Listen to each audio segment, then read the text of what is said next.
Hello and welcome to this week's episode of the WiEA Pod. I'm Verona Frankish and I'm the very proud chair of the WiEA board. As you know by now, each week we bring you inspirational chats with such a wide variety of some of the most incredible voices from our community. And thank you to our partners in crime, Digital Sparks, who help us bring this pod to you and are working with us to improve it every single week. If you haven't seen their work, then please head over to their Instagram page to check out what they are doing for not only ourselves, but lots of other agents in the sector. So for now, let's dive in. This is the WiEA Pod.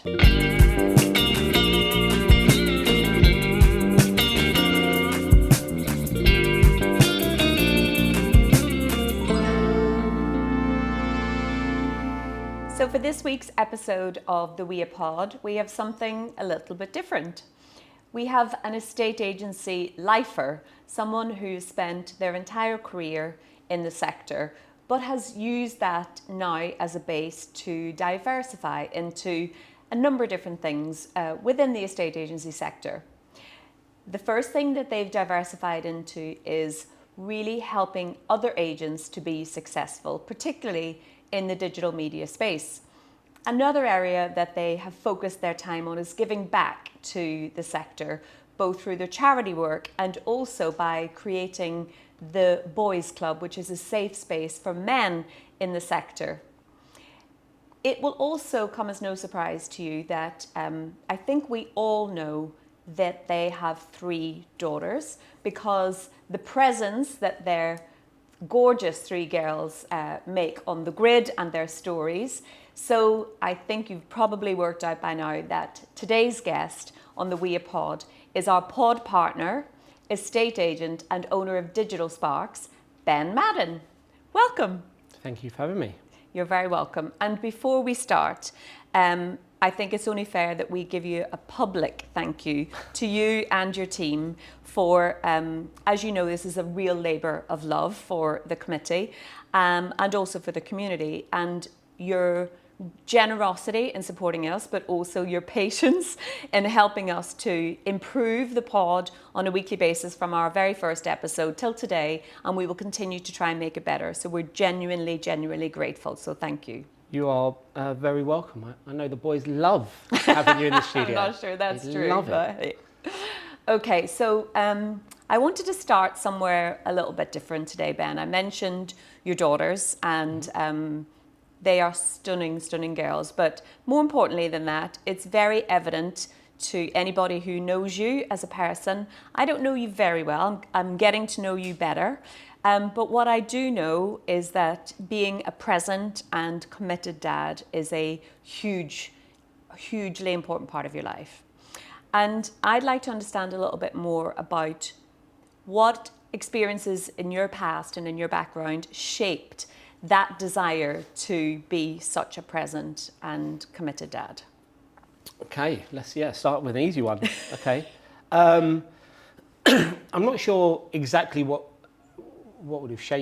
experience would have shaped. I guess the easy thing says I like being a dad. I enjoy it. So I like to spend my time doing things I enjoy.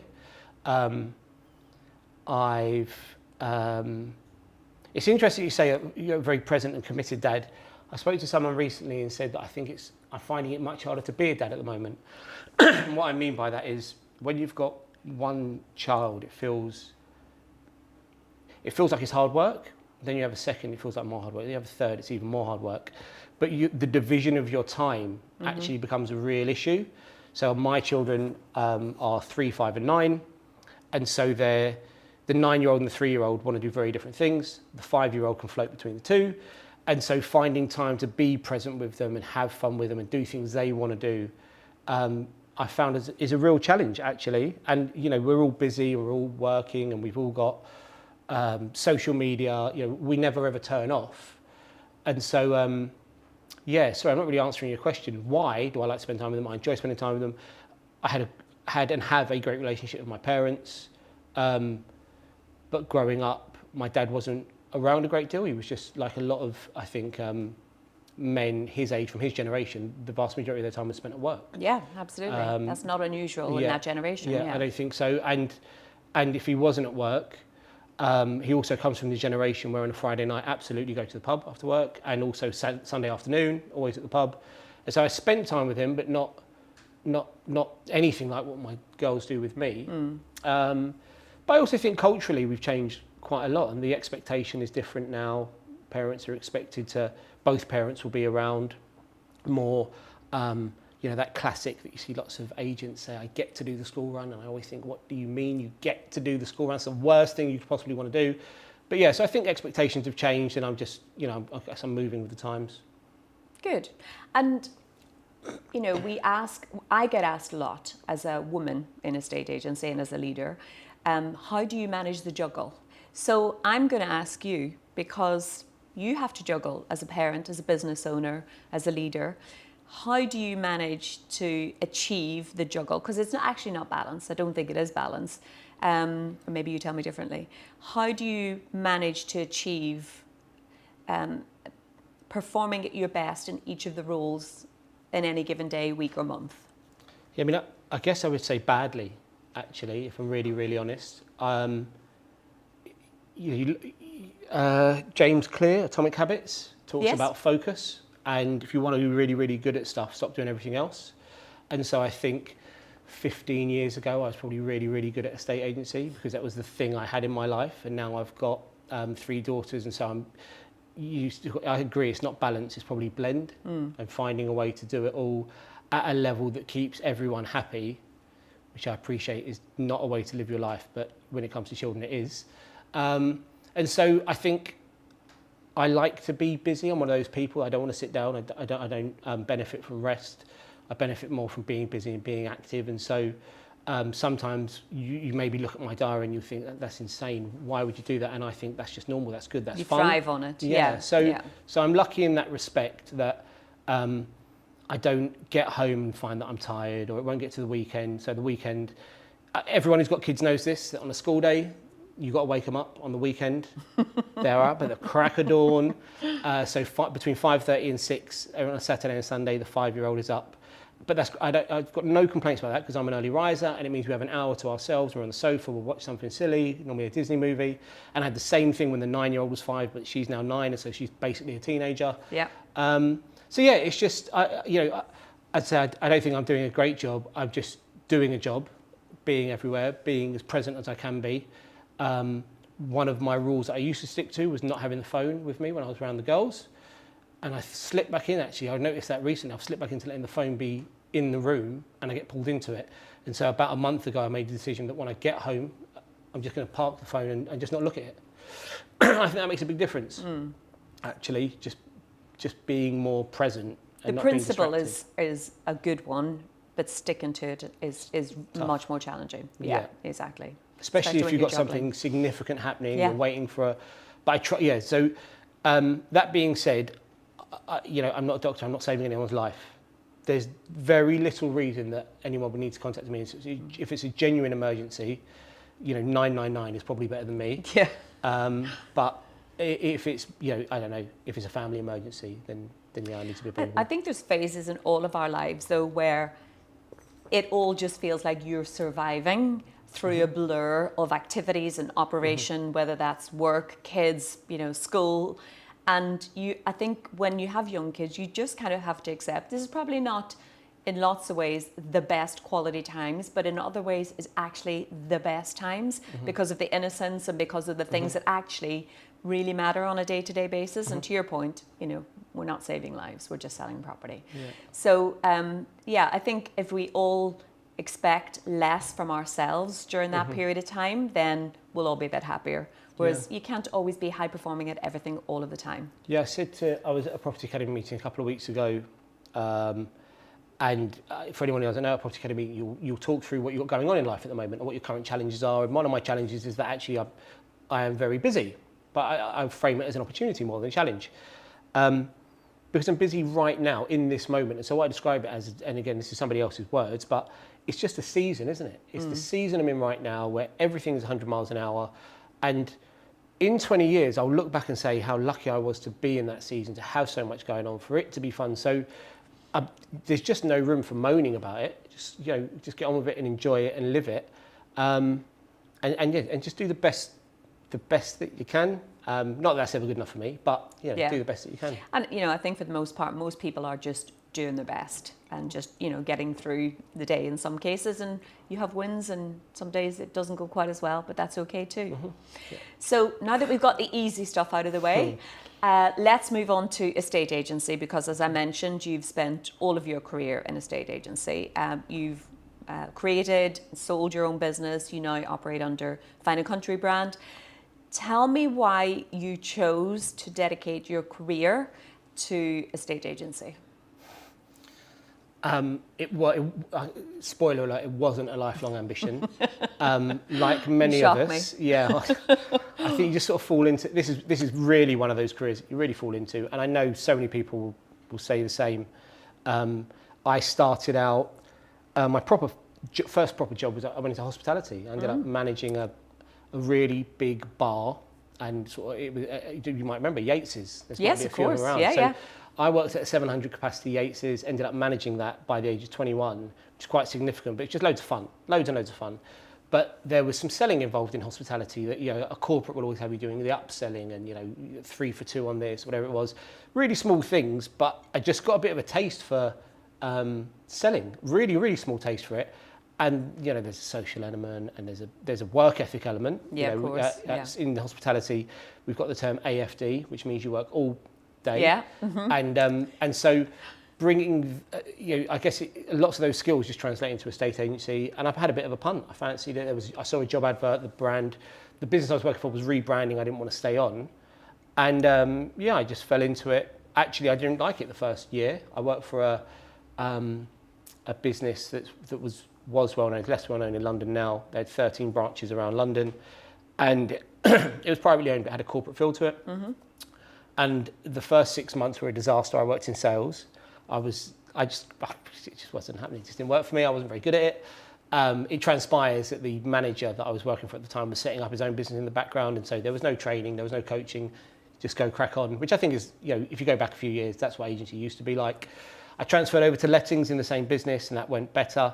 Then I ended up moving to a very, very good independent.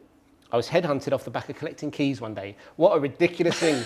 But they headhunted me because you must have been an absolute superstar collecting keys. Such charm when collecting those keys. Actually, the reason they said they would be interested in me is because I was just normal, and I didn't. In the old days, used to hide keys from each other and not share keys with other agents, and we were encouraged to do all sorts of nonsense. Anyway, I worked for those guys for a little while and realised I quite like it, and had a period of success with them and set up my own thing. And I think it's one of those industries, isn't it? The harder you work, the more you get out of it. I like the training element, and from a sales perspective, there's always something new to learn, I think. Yes, yeah. So today, you've been in it for a significant period of time. Let's not give any spoilers on your age. What do you love about estate agency now? Because you're looking at it through a very different lens. Mm-hmm. You've got your own business, and I guess you've got more freedom now from the day-to-day mm-hmm. operation. So when you look at the sector now, what do you love about it? Mm-hmm. And also, where do you think we need to get better? Okay. So I love the concept of agency in that it's entrepreneurial, and if you do a good job, your business should grow. It's not just, there's layers. So there's reliability. If you're reliable as a baseline, you're already beating quite a few agents out there. That's a bad base level, right? Yeah. So we'll get onto the things that I think there's some work to be done without being too preachy. But reliability is an absolute baseline. And then if you're willing to learn and refine what you do and look at improvements and be very self-critical, I think there's a huge opportunity. Social media has created this opportunity to learn from businesses all around the world, be it agency or not. And so I guess what I really, really enjoy is the ability to improve all the time, which I know sounds a bit naff, but better is the goal most of the time. I like actually that agency is a little bit more,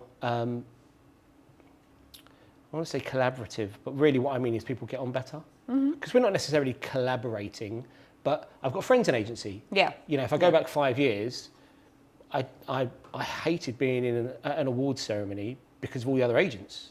You know, there's sort of maybe 5 years, maybe 10 years ago. Yeah. Dark shiny suits, brash, loud, the very stereotypical London estate agent. Yeah. Whereas now, I've probably got 200 people in a estate agency that I'd call colleague stroke friends. So I like that element, and those It's 200 a solid people. network, There isn't is, it? Yeah, there's a really solid There's network. that group as Yeah. well. I think that lots of people know the group I'm talking about. They Yeah. show up to events, they care about what they're doing, they drive the industry forward. Yeah. So I like that side of things. It's interesting you say that, because I've come to a state agency much, much later in my life. It's my third kind of sector that I've worked in. And even in a reasonably short period of time, I feel like I have a really great network in agency, which coming into an agency at this stage of my career is quite an unusual thing to say. So it's an open sector, and it's obviously people orientated. So that plays to that point. But you know, 20 years ago, this wasn't the lay of the land. Yeah. And I wasn't exaggerating. So my first week in a state agency, I witnessed a fist fight in the office between agents. And I'm not saying that that was particularly commonplace, but I couldn't imagine that happening nowadays. We were encouraged to be very difficult with other agents. And I'm talking things like hide the keys, lose the keys, that sort of behaviour. All sorts of cunning. And you wonder why we have a bad reputation. Well, exactly. Who was I with? Oh, right, so the Rightmove conversation. Agents, so I was at something yesterday, we were talking about AI, talking about Rightmove, and lots of conversation that agents are very anti-Rightmove, generally speaking. Now, I'm not anti-Rightmove, actually. Me neither. I think they are, in our business, they represent exceptional value. I think from a consumer perspective, they are the best product. So, but lots of agents are unhappy that Rightmove don't provide great service, that they don't innovate. And I just think, is it time to look in the mirror? Because it's just not appropriate. I hate hypocrisy, and that's what that sounds like and feels like. And so that's maybe one of the things I don't like about agency. There's a bit of hypocrisy. But actually, the thing I dislike the most is the nonsense, the lies, the dishonesty. It's really, really difficult to...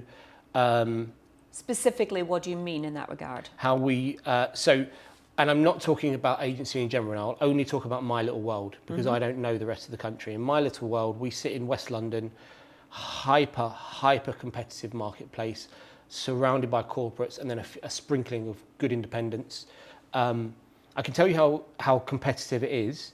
In the last 15 years, less than 5 local independents have survived. Wow. From setup to where we are now. And that's because you need the deep pockets, you need the market share, you need the growth. And of course in London, the other battle is that only 1 in 3 properties that come to market sell. And so your overhead point, you know, you're diminishing your commercial returns on 2 out of 3 properties. Absolutely, yeah. So there's it's a really difficult market in London. The benefit to that is you can charge higher fees. And so London has the highest fees in the country. But the reason for that is actually a negative. It's because consumers are being promised the world. So if I tell you I can get you 20% more than you think the property's worth, you're going to pay me a higher fee. But then the fact is, you've got a 2 out of 3 chance that we're never going to sell. Yeah. And so we get higher fees, we don't actually achieve those fees. And so that's what I dislike. There's a lack of quality around valuation, around honesty around valuation, no transparency. And this sounds like I'm attacking all London agents. London agents have been kidded into this. From a corporate perspective, which dominates London, there's a training issue. Yeah. There's a KPI and an analysis issue and an incentive issue. So if your goal is if your target is to bring stock to the market, irrespective of what happens after that, then you're incentivized to say whatever you need to bring people on. There's a moral issue. And I don't think that is exclusive to London. Okay. That's the market that you trade in, so you could see that. Obviously, we trade around the country, and I see that. Not everywhere, but there's certainly, the corporate influence in a lot of marketplaces have that problem. Yeah, and it's a real problem. It's a real problem. And it's so first you've got the direct impact on the consumer, which, so what's the problem with a estate agency? If fees are the issue, then you've got to look at service. If service is the issue, then you've got to look at perceptions. If perception is the issue, then you've got to behave better. Yeah. And that's where, so we're in this horrible vicious perpetual circle, Yeah. And then the other knock-on effect is that you don't get quality agency. Yeah. You know, why would anyone who's a talented salesperson who witnesses this for 12 months in London, why would they stick with it? Because they're just witnessing a load of nonsense. Yeah. So I might as well go work in somewhere where there's more integrity, or, you know, why would I bother working in an industry where I've got to work weekends, I've got to work evenings, I've got to help people the most stressful thing they're ever going to do, and 2 out of 3 times I'm not even going to be paid for it. Yeah. This is wild. It's madness. Yeah. Why would you do that? And which gives another problem. How do we attract new talent into the industry? Which for me is definitely one of our biggest concerns as an industry. I would categorically agree. Lots of conversation at the moment about the new model. I say new model, not self-employed model. Self-employed. You know, so Finding Country as a network has been doing self-employed for nearly 20 years, mainly in the Midlands and Wales. London is a little bit behind because we're the newer area or newer region. My concern around that and the conversation I've been having is what independent agents and some corporates do is they give you a grounding, they give you an appreciation for the business. They pay you a salary to show up and at least through osmosis learn from the room. When we revert, if the future is, if it continues the same trajectory and the self-employed model it escalates, then who's going to be training these new people? Who's going to getting them up to speed? And we are obsessive around training. Our culture for training is 60 to 90 minutes, either weekly or fortnightly with me. Our poor team, I've trained them to death. They're just so sick and tired of hearing from me. But I think it's really important to be aware of what's going on in the market, discuss anything from an economic perspective that might impact conversation with the consumer when you're talking to them. But that's where the trust is built in the lounge with the customer. If you haven't got an understanding of your local market, of what's going on in the macro market, then trust is diminished. And it is the number one currency in our relationship with our consumers. So yeah, I totally agree with you. And so we talk about trust, rapport, as being the two majors. Yeah. First, you present as professional, and so in essence, just don't get it wrong. Show up on time. Be polite. Be well presented. The professionalism piece should be just a box ticking exercise. But then you need to build trust through expertise, build rapport through liking and mirroring, and this sort of standard stuff. Authentically, though, really important. But who's going to teach? So if I go back to when I first started out, I came in at 21, 22 maybe, and I know it's hard to believe. Thanks, Verona. And whilst I really didn't enjoy the environment I was in, at the time I didn't feel like I was learning a lot. What I was learning from some people was how not to do it. From being in the room. But you had to figure that out yourself, right? To an extent, to work out. Look, but I want to be fair. The induction process actually with that business, the first week was great. A real intensive week. I don't agree with that methodology. An intensive week followed by weekly, fortnightly, monthly sessions is what should have happened in my opinion. Because a week is not enough to learn what's taken me 20 years to learn. And so they got that first piece right. But I did learn some good stuff. I learned some bad practices that I need to avoid. But I just don't think if I was recruited from a self-employed perspective and encouraged to work from home or work from a coffee shop, I just can't see how it would happen, how I would have picked up as much. And so there's potentially a huge opportunity for someone in the future to get to be a training academy for agents. But between now and then, the bigger concern probably is work from home as opposed to self-employed. For sure. And I don't think that is exclusive to a state agency either. Loads of industries are now, because they're remote, they're missing that opportunity at an early age by osmosis to learn from just listening to people on the phone, just listening to other conversations and developing your skill set in an office type environment. No, I totally agree. I'd like to move on to innovation because that's something and I know you feel very strongly about.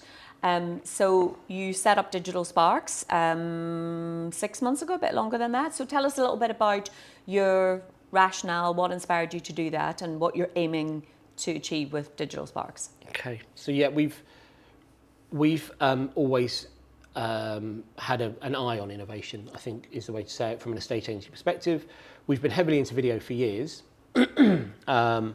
I remember doing Facebook Live property market updates, and they were horrific.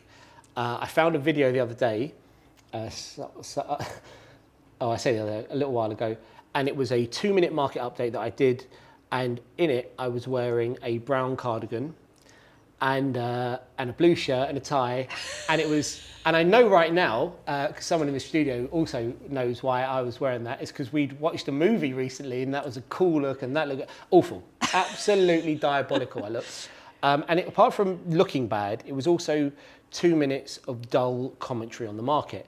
But then we did some good stuff actually in the past. So when we went into lockdown, we did a Facebook Live. I think it was weekly for children, with children in mind, and it was meant to give parents a 30-minute respite because we're all at home, we're struggling. Yep. Lots of us still got to do some work, but the kids are going crazy. And so we did a Facebook Live, and every week it would be a quiz, a kids quiz. And one of them was, I mean, looking back, I can't believe I did this sober. It was singing children's Disney movie songs and seeing who guessed the song quick. You know what? Even thinking now, just like COVID was a crazy time. Got us doing some crazy stuff. Yeah, we all did a few crazy things. But off the back of that sort of crazy stuff, we started to build presence, and we started to leverage video, digital, and I think we were an early adopter to using video. It works really, really well. And then over the last few years, we've just refined what we do. We've always had an in-house videography team. We've grown our brand, well, both brands significantly. So the first business when I exited, we had a 30% market share, which is quite significant in the area where we cover. And the Fine and Country business, we've grown far quicker than was expected. And I think that's through brand awareness and brand familiarity. So in essence, over the last year or two, we've helped quite a few other businesses with their video just because I've got friends around the industry, they want some advice, they want some help. And it just the stars sort of aligned, that we had a studio space available, lots of people asking for help. You know what, and I quite enjoy it. I really like it actually. So why not turn it into something? And we've turned it into something, and it's going really well. And what's interesting is the tide is starting to turn. Agents, I think, traditionally are quite reluctant to embrace the new. And I think now we've launched at a time where agents are coming around to the fact they need to be on social media, they need to be doing video, they need to make the content about themselves as opposed to the brand, they need to be more relatable to today's consumer. And so that's what we're helping people do.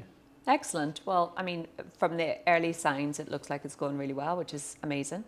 And, you know, to your point about self-employed and personal brand, that is, in my humble opinion, a huge growth area in the industry. And authenticity and being true to yourself as a personal brand and building that trust with consumers is super important. So video is a key tool in doing that. So yeah.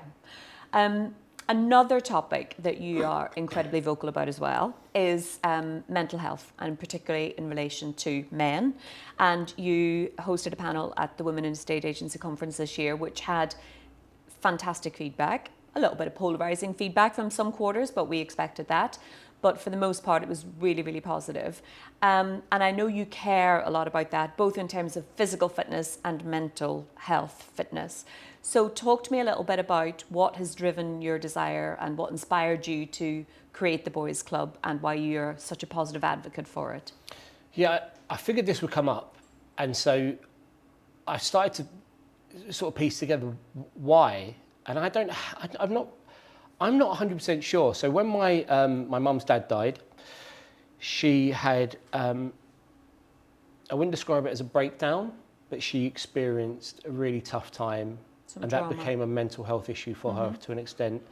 And she was medicated, and that was quite tough to see. And so that would have been about 15 years ago. I think up until that point, so my mum is a very tough woman, really tough woman. And up until that point, I'd never seen any weakness. She doesn't know how to shy away from anything.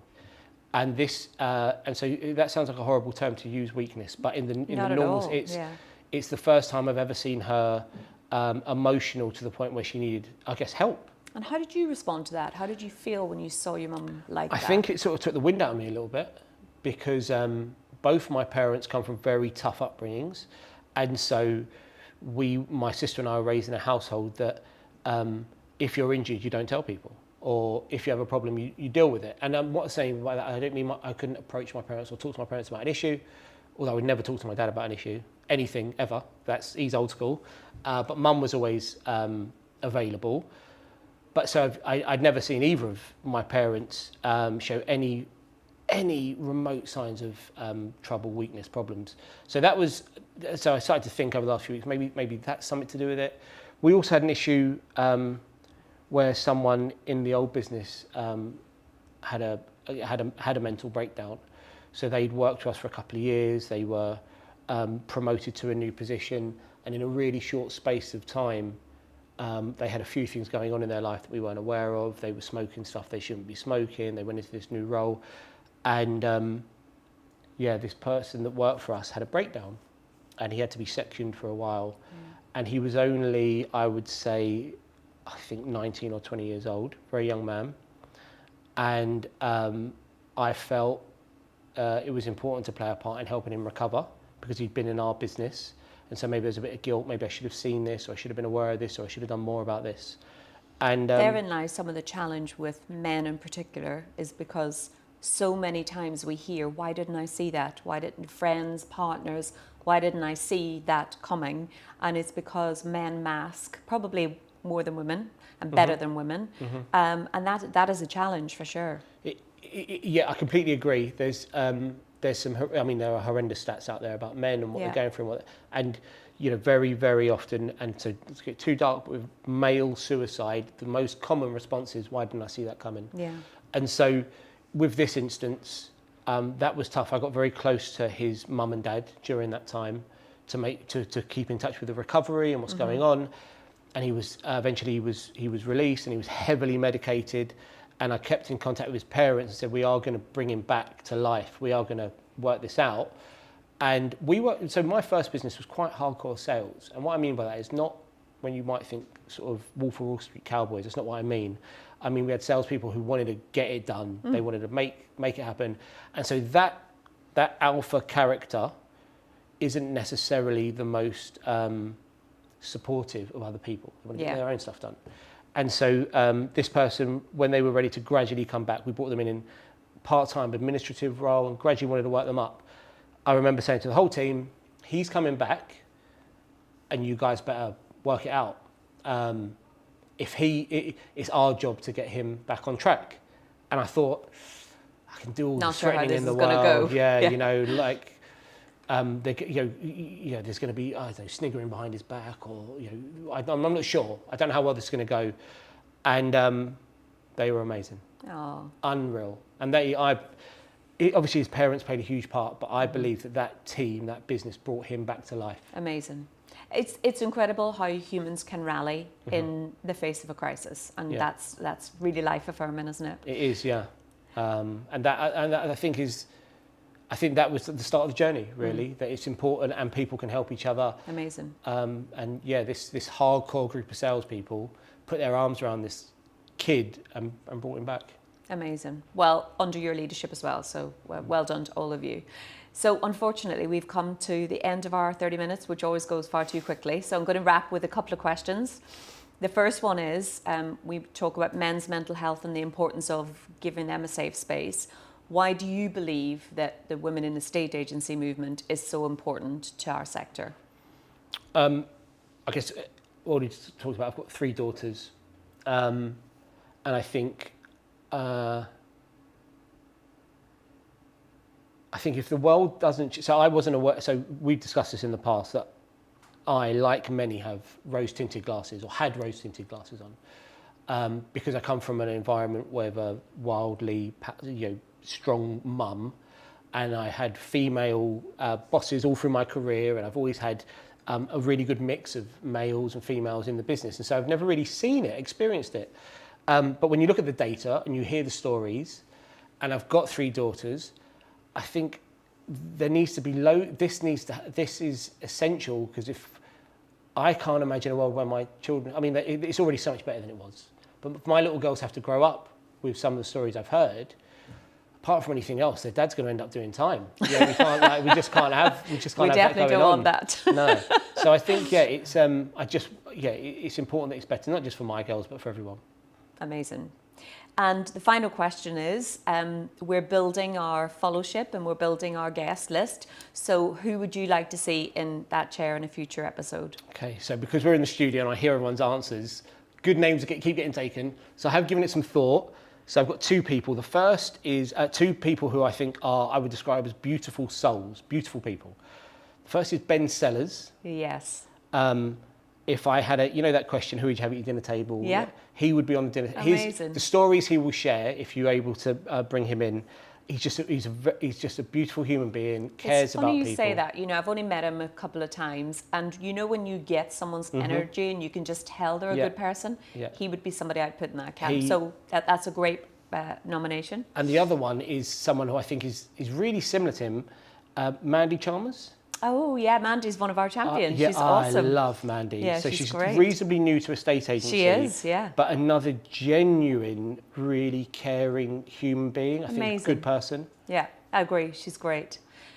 Thank you so much. Thank you, Ben, for being so open and vulnerable. And I know I didn't make it easy for you at times, so I appreciate your honesty. And that's a wrap for this week's episode of the pod.